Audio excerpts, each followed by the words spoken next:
Okay guys, welcome sa sa aking bagong vlog guys. Ito po yung maisa na nililinisan namin guys. Tapos ang makikita natin dito guys, yan po guys ang mga kabundukan. Yung naka kulay puti na maliit guys, yung makikita natin guys, yan guys. Yan po ang paaralan ng Sitio Lugta guys.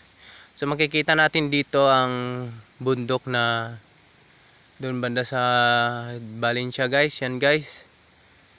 So yan, yan po ang mga kabundukan dito sa amin sa Negros Oriental from Tanay City, Palaew, Barangay Palaew guys. Ayan po guys, makikita nyo guys.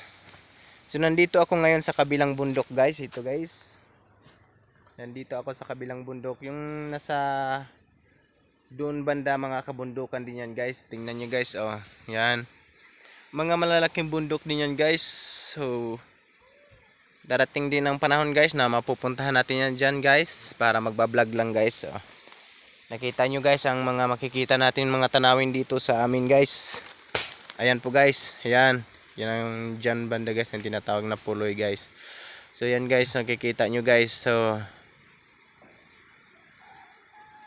ayan guys, so napakaganda talaga mga tanawin dito sa ating Negros Oriental guys. May mga maraming punong kahoy, punong saging guys na makikita nyo guys. So hanggang dito lang ang vlog nito guys. So maraming salamat po guys. Shoutout lang po ako sa aking mga followers dyan. Shoutout po ako sa mga ibang vloggers dyan na katulad ko.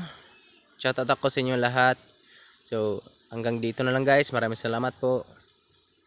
God bless and bye bye.